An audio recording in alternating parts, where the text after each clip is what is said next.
The sleek Zixari scout ship drops out of hyperspace at the edge of an unremarkable solar system, its sensors immediately detecting the cacophony of radio signals emanating from the third planet. Commander Israel watches the holographic display with growing interest as images of Earth flicker before him. Crowded cities, roaring engines of war, and humans constantly reshaping their environment. Such a primitive species, his second-in-command sneers, still burning fossil fuels. Israel zooms in on a human conflict zone, where soldiers drag wounded comrades through mud, while artillery shells explode around them. Yet they show remarkable tenacity. Note how they risk death to save their injured. Inefficient sentimentality, the second-in-command dismisses. Their technological development is chaotic, and their societies fragmented. The Dominion will find this world an easy acquisition. The scout ship orbits Earth for 3 full rotations, collecting terabytes of data on human biology, sociology, and technology. Israel compiles his report with meticulous care, including an unusual addendum flagging several anomalies in human behavior compared to previously conquered species. His concerns are summarily deleted by Dominion intelligence before the report reaches the High Council. The Dominion High Council convenes an emergency session when the sanitized preliminary reports reach the 7 homeworlds. The chamber, carved from living crystal atop the highest peak of the Zixari Prime world, fills with representatives of the coalition species. War Minister Dravnos dominates the central platform, his scaled skin shimmering with bioluminescent patterns denoting his high rank. "We have discovered our resource-rich world in Sector 9. He announces, projecting Earth's image above the assembly. Preliminary scans indicate abundant rare minerals, diverse biological specimens, and a dominant species at pre-stellar development stage. I propose immediate classification as a Class 3 acquisition target." Murmurs of approval ripple through the chamber. Class 3 designations were common and typically resulted in swift, profitable conquests. Elder Kravax of the Vrol, an ancient race known for their caution and wisdom, rises from his seat, his voice trembling with unusual urgency. 4 millennia of political alliance had earned the Vrol the right to speak at council, though rarely did they exercise it. "I have reviewed the data on these humans," he announces, projecting new images of human history. Their wars, their resilience, their explosive technological growth. They possess psychological traits unlike any species we've encountered. They thrive on challenge, bond with enemies, and adapt with frightening speed.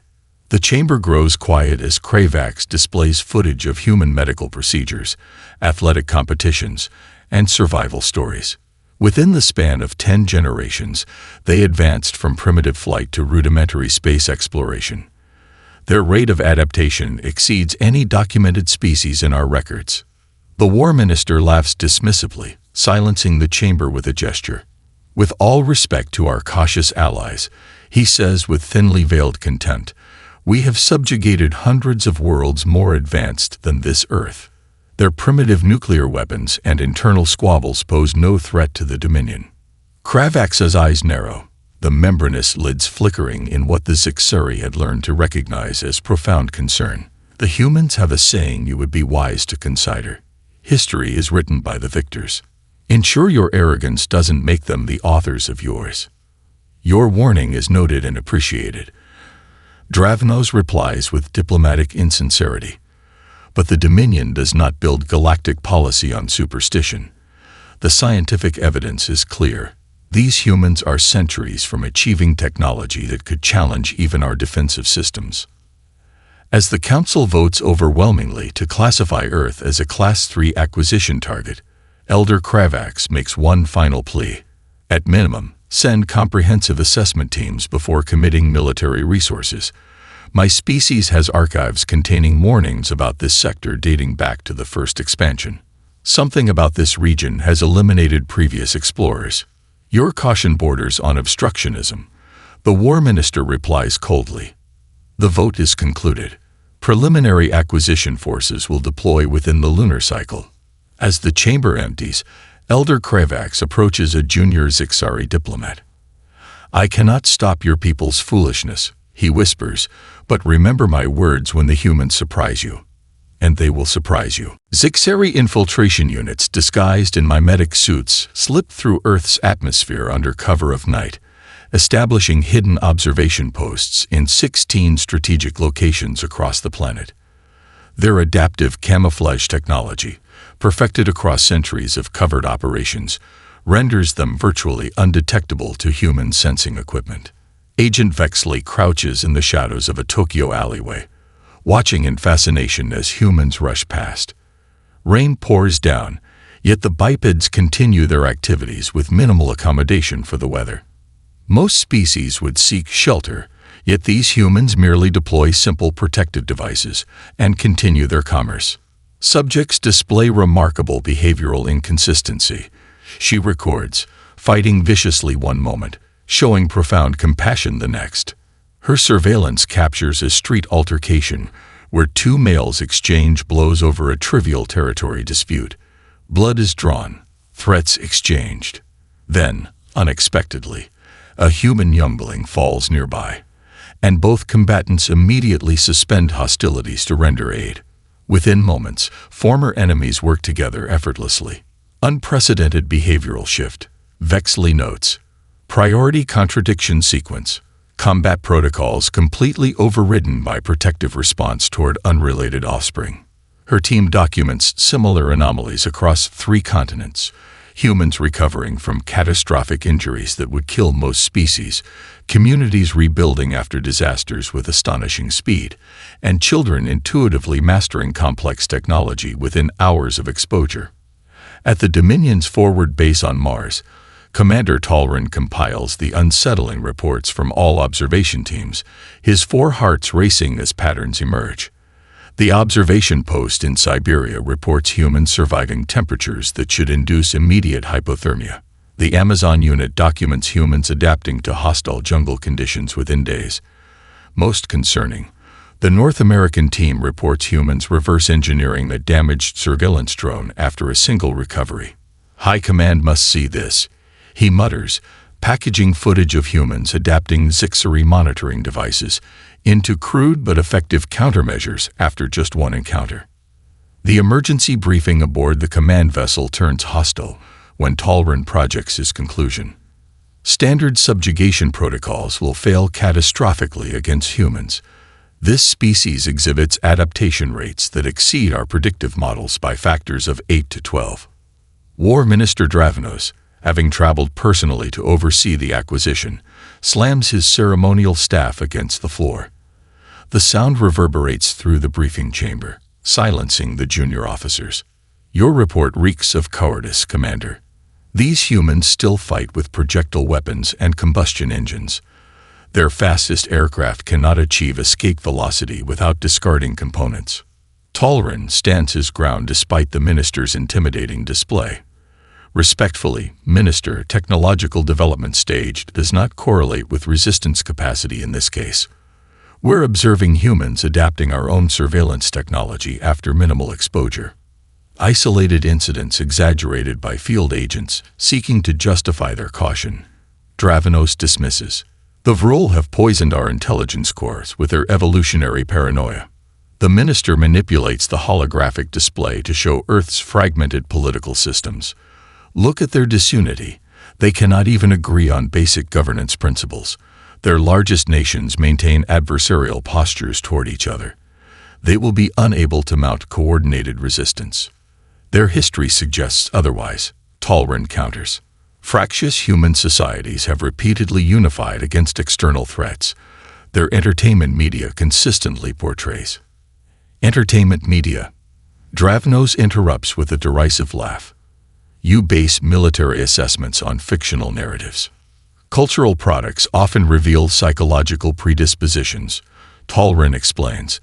Across all major human societies, their fiction consistently depicts successful resistance against technologically superior invaders. It suggests a species-wide psychological preparation for exactly our kind of contact.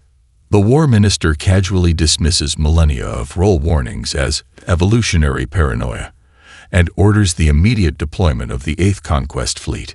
Your concerns are noted, Commander, but the acquisition proceeds as planned.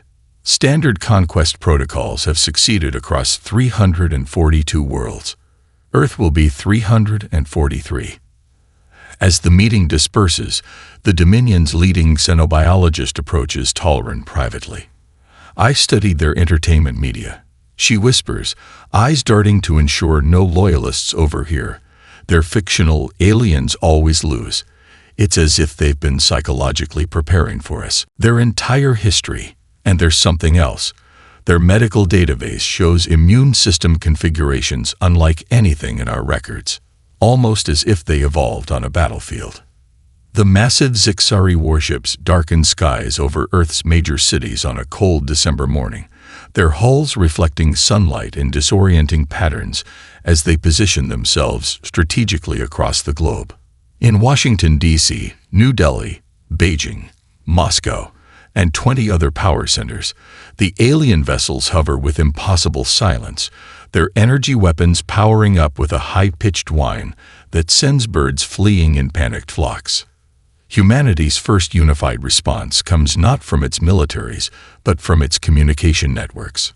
Social media platforms explode with real-time documentation, civilian smartphones capturing the ships from every angle, amateur astronomers sharing orbital calculations, and linguists posting theories about potential communication protocols.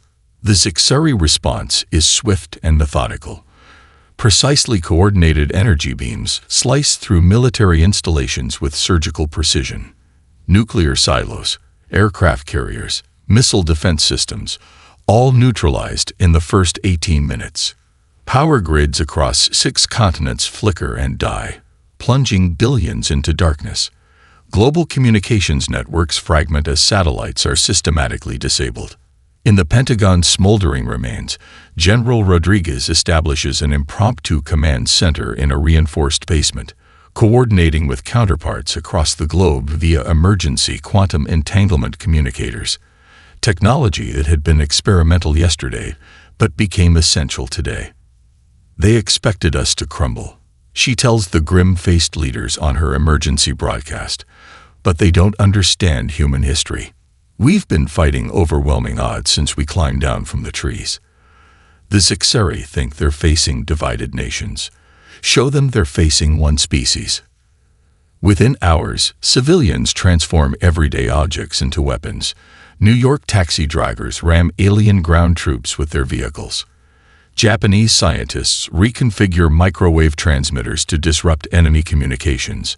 Brazilian jungle fighters discover the invaders' vulnerability to intense humidity. In London, 16-year-old hacker Ellie Winters bypasses security on her school's quantum computing lab, connecting to a damaged Zixari dropship systems through a vulnerability in its atmospheric sensors.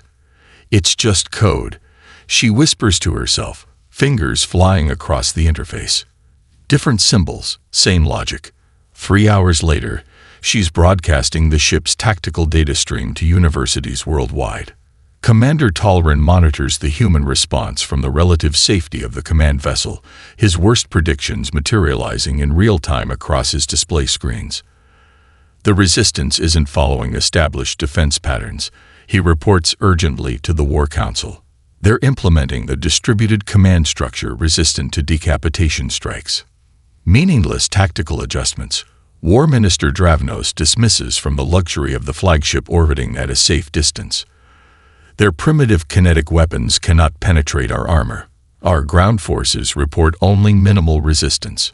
Minister, with respect, that minimal resistance has already cost us 14 dropships and over 300 troops.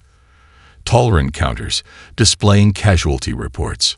Humans are sharing information globally despite our communication blackout.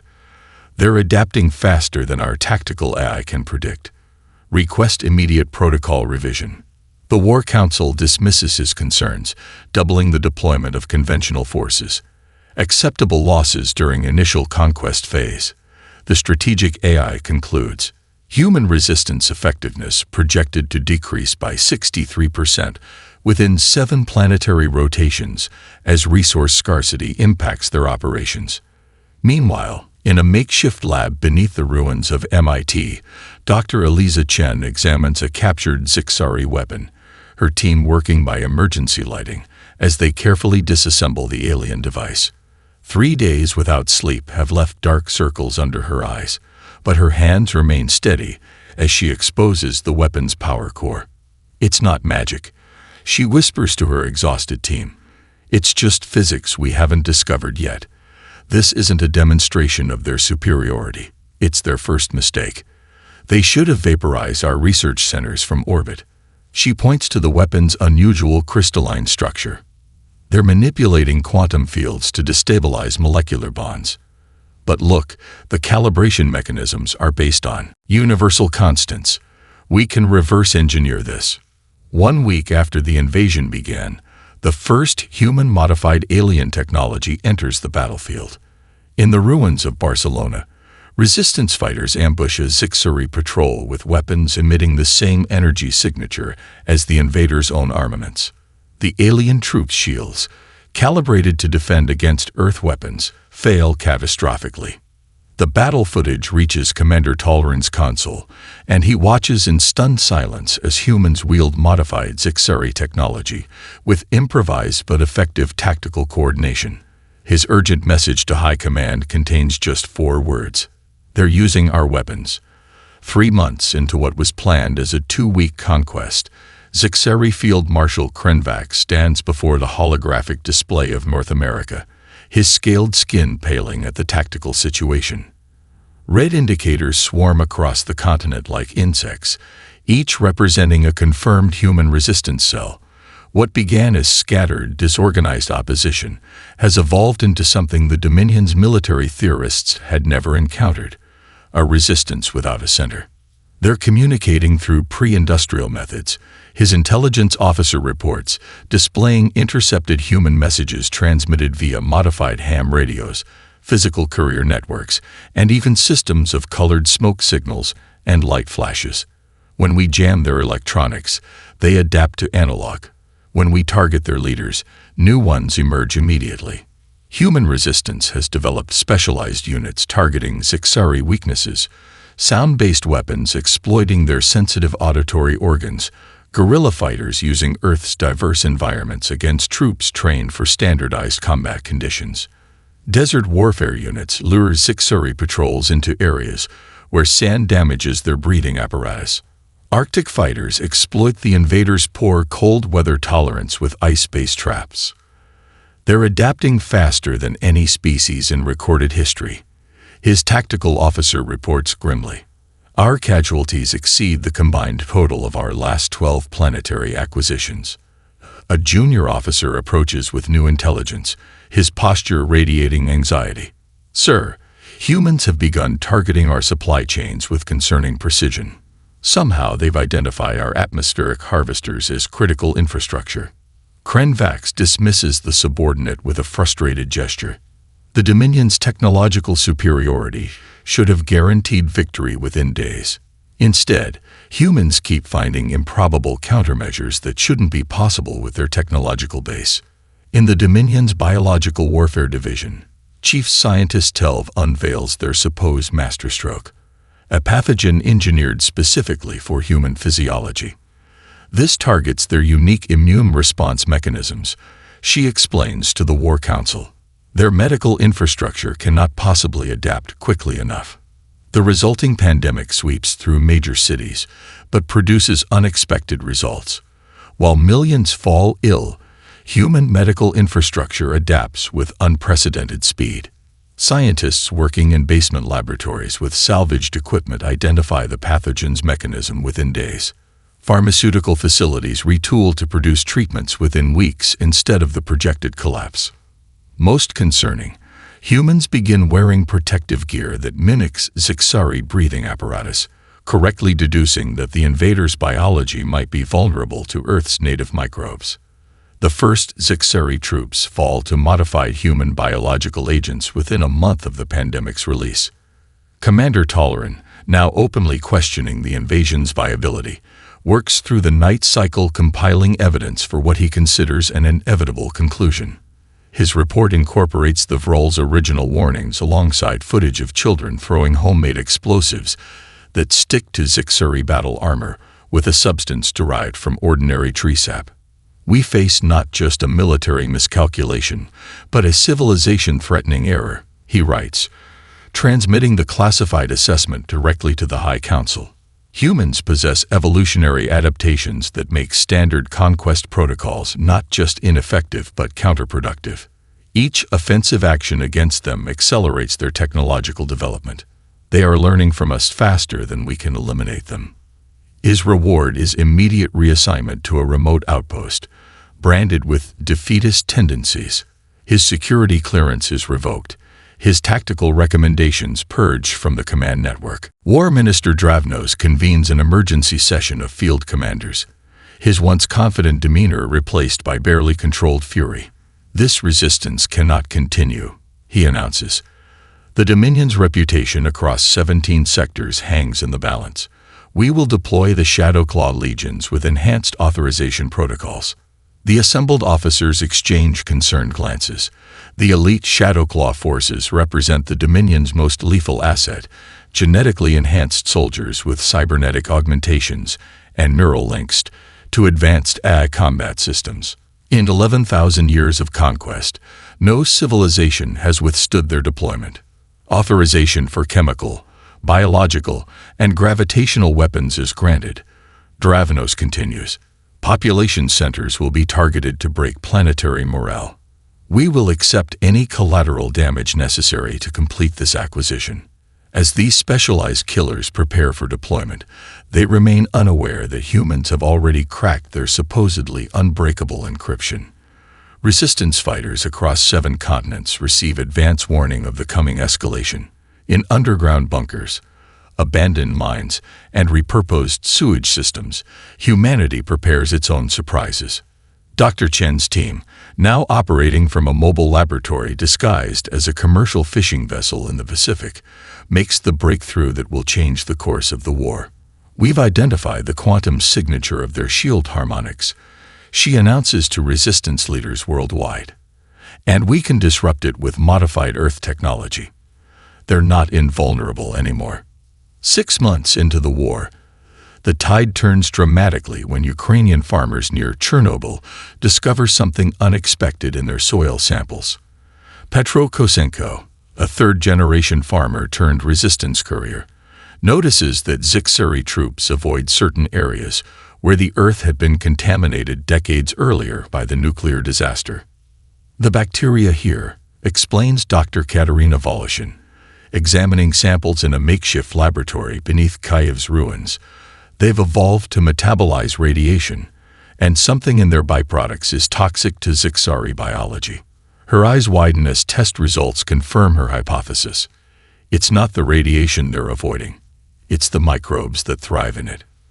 The resistance smuggles this intelligence to laboratories worldwide through a network of fishing boats, migrating bird trackers, and marathon runners crossing borders under cover of darkness. Within weeks, scientists weaponize the microbes into aerosol form, creating biological agents that target Zixuri respiratory systems while remaining harmless to humans. In Bangalore, 22-year-old programmer Anika Sharma doesn't sleep for 4 days straight, subsisting on chai and determination as she analyzes captured fragments of Zixuri communications. Their encryption isn't random, she explains to military leaders, pointing at her screens where alien transmission patterns resolve into clear predictive models. They're using 7-dimensional encryption instead of our usual 4, but the underlying mathematics follows universal constants. Her algorithm, developed using a cluster of salvaged gaming computers, can predict Zixuri communication patterns with 94% accuracy. They're sending fleet movement orders every 6.3 hours, she demonstrates, highlighting correlated patterns. And now we can intercept them before their troops receive them. The first coordinated global counteroffensive launches on a stormy Tuesday. Japanese quantum specialists deploy Sharma's algorithm to disrupt Zixuri shields over Asia. European coalition forces release bacterial weapons against command centers. South American guerrillas lure elite units into prepared killing grounds where the terrain itself becomes a weapon. In the flooded ruins of Venice, Italian resistance fighters use modified gondolas to deploy underwater explosives against Zixari landing craft. The aliens, evolved on a world with minimal surface water, never developed countermeasures for aquatic attacks. Their troops, encased in heavy exoskeletons, sink immediately when hulls breach. General Rodriguez, coordinating from a constantly moving command center in the Appalachian tunnel systems, watches the real-time battle updates with cautious optimism. They expected us to fight like them. She tells her international counterparts via secure link. But we're fighting like us, unpredictably, adaptively, and using everything at our disposal. Commander Toleran, monitoring from his punishment, posting on a distant moon, watches in awe as humans employ captured Zixari technology in ways its creators never imagined. Standard shield generators, repurposed by human engineers, now create localized gravity distortions that trap Zixari troops in debilitating low-gravity pockets. Atmospheric processors, designed to make Earth's air more comfortable for the invaders, have been reconfigured to concentrate oxygen to explosive levels around key targets. They're not just surviving our weapons, they're improving them, he writes in his classified message to the few Dominion leaders who will still listen. This conflict has accelerated their technological development by centuries. Every engagement teaches them more about our capabilities, which they integrate and enhance with alarming speed. The High Council finally acknowledges the crisis when humans breach a primary Zixari battlecruiser over Mumbai, capturing its faster-than-light drive intact. The ship, crippled by a combination of jury-rigged energy weapons and a swarm of civilian drones carrying corrosive compounds, crashes into the Arabian Sea, where human salvage teams reach it before Zixari recovery forces can respond. War Minister Dravnos, his political position now precarious after months of failed projections, appears physically diminished as he addresses the emergency council session.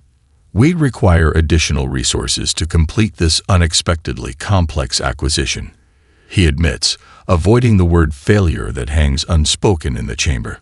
Elder Kravax of the Vrol, present as an observer, breaks protocol by speaking uninvited. You require more than resources, Minister. You require the wisdom to recognize that your fundamental assessment was flawed. These humans are not merely resisting. They are appropriating your technology and methodology, while forcing you to fight on terms favorable to them. The Council's deliberations end with an unprecedented decision.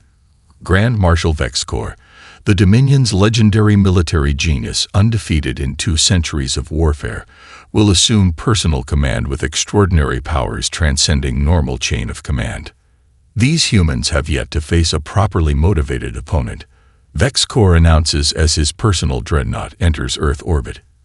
His eyes, enhanced with cybernetic targeting systems, review the tactical displays with cold calculation.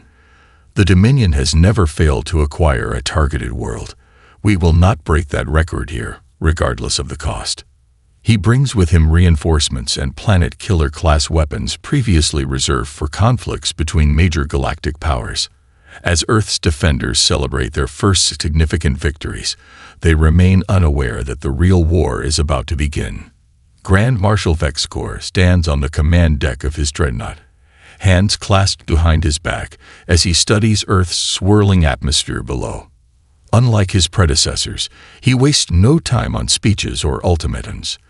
The humans have proven themselves worthy of his full attention, and his most ruthless methods. Target the Antarctic research stations, he orders, his voice devoid of emotion. Full gravitational collapse sequence. His officers exchange nervous glances. Gravitational weapons represent the Dominion's most devastating technology, typically reserved for conflicts with advanced civilizations capable of negotiating surrender terms. Using them against a pre-FTL species violates multiple protocols. The humans have voided standard protections through their unusual resistance, Vexcor states, reading their concerns without turning. Weapons free. Execute. The dreadnought's primary weapon powers up, distorting space-time around its massive barrel. The beam, invisible to human eyes, strikes Antarctica's Ross ice shelf with pinpoint precision. For a brief moment, nothing seems to happen. Then reality itself appears to fold inward. Millions of tons of ice compressed to the size of a basketball before collapsing entirely, converted to pure energy in a blinding flash visible from orbit. The resulting gravitational shockwave generates tsunamis that race toward coastal cities worldwide. VexCorp watches impassively as his tactical display projects casualty estimates in the millions. Transmit on all Earth communication frequencies, he commands. Surrender within one planetary rotation, or witness the same fate befall your most populated regions. His ultimatum booms from every electronic device on Earth, translated into 17 human languages. But the human response comes not in words but action. A cobbled-together spacecraft launches from the Gobi Desert, detected by Zixari sensors, but dismissed as a primitive attempt at an orbital weapon. The craft, constructed from salvaged Zixari components combined with human ingenuity, carries Earth's first faster-than-light probe toward the Vrol homeworld, 17 light-years distant. Its pilot, Dr. Simon Chen, brother of Dr. Eliza Chen, has volunteered for what most consider a suicide mission with minimal chance of success. Even if I don't survive, he tells the multinational team that built the vessel, the probe's data will reach them. We're not alone out here, and these Zixari bastards have enemies. Commander Talrin, monitoring sensor data from his remote outpost, detects the improbable human FTL signature vanishing into deep space. His mandibles click in what his species recognizes as profound admiration. These humans, using technology they barely understand, have accomplished in months what took most species decades of careful development. Increasingly haunted by the slaughter of a species he's come to respect, Talrin makes the unthinkable choice to defect, sabotaging his outpost communication array and escaping in a maintenance vessel with complete schematics of Zixari fleet weaknesses and command protocols. Your species faces extinction because my leaders refuse to acknowledge their mistake, he tells the stunned Human Resistance Council in their hidden Antarctic base, one of several decoys spared in VexCorp's demonstration strike. But you've earned the right to fight back with equal arms. General Rodriguez studies the alien defector with cautious hope. Why should we trust you? Your kind has slaughtered millions of our people. Because unlike my superiors, I can recognize evidence. Talrin responds, displaying holographic readouts of human adaptation rates. This war is unwinnable for the Dominion. Each engagement accelerates your development beyond our predictive models. I choose to be on the side with the capacity to learn. His intelligence enables a precision strike against VexCorp's command vessel during a rare moment when its shields reconfigure between planetary orbits. A swarm of modified passenger jets, transformed into suicide drones carrying payloads of the Chernobyl bacteria, breached the dreadnought's outer defenses through sheer numbers. The resulting battle in Earth orbit sees the destruction of the Dominion's flagship and the capture of critical Zixari technology. VexCorp, surviving but humiliated, retreats to the dark side of Mars to prepare the Dominion's ultimate weapon, a device capable of destabilizing Earth's tectonic plates. The humans have progressed from annoyance to genuine threat. He informs the High Council, his pristine record now tarnished by unexpected defeat. I am implementing final acquisition protocol. The planet's biosphere will be compromised, but its mineral resources will remain accessible. As Zixari engineers begin the activation sequence for the planet killer device, a joint human Talrin strike force launches a desperate assault against the Martian facility. Their modified shuttlecraft, barely holding together as they punch through Mars' thin atmosphere, carry Earth's best soldiers alongside tactical data provided by the defector. Even if we fail, Colonel Yamamoto broadcasts to Earth as the assault team breaches the Martian perimeter. Remember what we've proven. Humanity doesn't bend, and we're coming for the stars next. Earth's makeshift FTL probe crashes spectacularly into the Vrol capital city's central plaza, its improvised engines finally giving out after pushing well beyond their theoretical limits. The vessel, cobbled together from salvaged Zixari components and human ingenuity, leaves a smoking crater in the ceremonial grounds where Vrol dignitaries traditionally greet official visitors from across the galaxy. Elder Kravax personally approaches the wreckage, ignoring the security protocols that would typically quarantine any unauthorized craft. His membrane-covered eyes widen as he recognizes the hybrid technology. Zixari components reconfigured through methods that shouldn't be possible for a pre-FTL civilization. "It's from Earth," he announces to the gathered crowd, his voice carrying the weight of vindication after months of dismissed warnings. Against all probability, the memory cores remain intact despite the journey that should have been impossible with such primitive engineering. Kravax retrieves the desperate message within. Footage of the invasion, human resistance, and precise coordinates for Earth. The data package includes diplomatic credentials from 17 human nations, hastily assembled pleas for assistance, and extensive documentation of Zixari atrocities. "We were right all along," he tells the emergency council session, the probe's mangled hull displayed prominently behind him. "And the Dominion's arrogance may have awakened something terrible." He gestures toward technical specifications recovered from the craft. These humans crossed 17 light-years using technology they've known for less than a solar cycle. Their adaptation rate exceeds anything in our historical records. The Vrol, generally considered the most deliberative and cautious species in known space, make the fastest decision in their 10,000-year recorded history. Within hours, they activate alliances dormant for millennia, assembling a coalition fleet of species who have suffered under Zixari expansion. The Dominion has violated not just conquest protocols, but the fundamental balance of galactic civilization. Kravax declares to representatives from 23 worlds, "If humans can achieve this while fighting for survival, imagine what they might become if allowed to develop naturally, or worse, what vengeance they might seek if they survive the Dominion's genocide attempt." On Mars, the human strike team fights room to room through the Zixari facility, losing soldiers with every corridor, but advancing relentlessly toward the doomsday device. Talrin, fighting alongside humans who once would have been his enemies, marvels at their tenacity. Wounded soldiers continuing to advance, engineers improvising solutions to alien technology, medics saving lives with primitive tools. "Your kind doesn't understand retreat, do you?" he asks Colonel Yamamoto as they take cover behind a fallen support column. "We understand it perfectly," she replies, injecting a combat stimulant into her shattered leg. "We just don't like it much." The assault succeeds, but at devastating cost, with only 7 survivors reaching the central chamber in time to disable the device.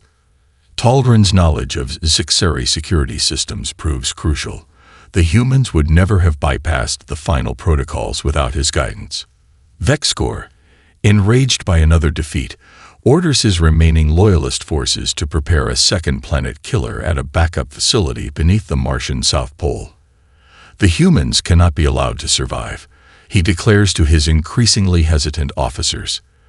Their continued existence represents an unacceptable threat to Dominion supremacy. The sky above Earth suddenly fills with thousands of new warp signatures, but instead of Zixari reinforcements, the combined Vrol coalition fleet arrives, trapping the invasion forces between 2 fronts. Elder Kravax's flagship establishes communication with Earth's provisional government, a historic first contact conducted under the shadow of war.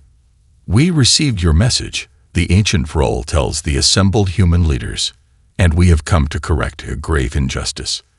Commander Talrin, having returned to Earth with the surviving strike team members, broadcasts on all Dominion frequencies.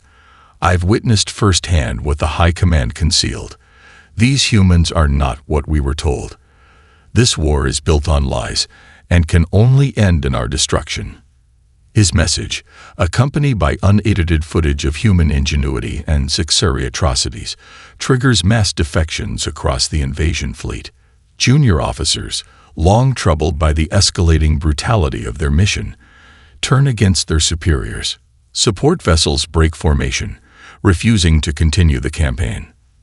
Vexcor, refusing to accept defeat, consolidates his loyal forces for one final, apocalyptic battle above the planet his ambition has failed to conquer. If we cannot have this world, he declares to his remaining officers, then no one shall. His flagship, reconfigured into a massive gravitational bomb, begins its approach toward Earth's atmosphere as the combined human, Vrul, and defector forces move to intercept. The largest space battle in galactic history is about to begin, with humanity's survival hanging in the balance. The orbital battle rages for 3 days, visible from Earth's surface as bright flashes that turn night to day and leave strange auroras in their wake. VexCorp's loyalist forces fight with the desperation of those who know defeat means not just failure but likely extinction. The Dominion has never lost a conquest, and its leadership cannot conceive of a future where their supremacy is challenged. In orbit above North America, VexCorp's flagship, transformed into a massive gravitational weapon, pushes steadily toward its target despite the combined firepower of the Alliance arrayed against it. Its modified shields absorb or deflect everything thrown at them, a testament to Zixari engineering excellence, now turned toward a final act of vengeance. The weapon will reach deployment altitude in 17 minutes, Talrin informs the Joint Command Center established in the ruins of Geneva. Once it initiates the gravitational collapse sequence, nothing can stop the chain reaction. Dr. Eliza Chen, who has barely slept since the war began, studies the holographic representation of the flagship's defenses. There's a vulnerability in the shield configuration, she announces, pointing to a fluctuating pattern. The gravitational weapon's power requirements force the shields to modulate at a predictable frequency. If we hit it with precisely calibrated electromagnetic pulses, we don't have anything powerful enough. General Rodriguez interrupts. We do, Chen counters, displaying schematics for Earth's power distribution network. If we synchronize every remaining power plant on the planet to discharge simultaneously through the atmospheric ionization grid we've been building. You're suggesting we use Earth itself as a weapon? Rodriguez asks incredulously. I'm suggesting we use what makes humans different, Chen responds. Global cooperation on a scale no species has ever attempted. The plan requires precise coordination between thousands of power stations, each reconfigured to channel energy through the makeshift global grid of ionospheric heaters, communications towers, and hastily deployed satellite relays. Every available engineer on Earth works frantically to prepare their local systems, guided by quantum-encrypted instructions broadcast from the command center. As VexCorp's weapon enters final approach, humanity demonstrates yet again why they should never have been underestimated. The synchronized global discharge creates an electromagnetic pulse of unprecedented magnitude, channeled through the ionosphere directly at the approaching flagship. The perfectly timed attack exploits the millisecond vulnerability in the shield cycle, overloading the gravitational weapons control systems at the precise moment of maximum instability. The resulting explosion tears a hole in space-time visible across the solar system. VexCorp and his loyalists vanish in a blast of energy that miraculously spares Earth thanks to the Vrol fleet's hastily deployed defensive screens. When the light fades, the remaining Zixari vessels power down their weapons.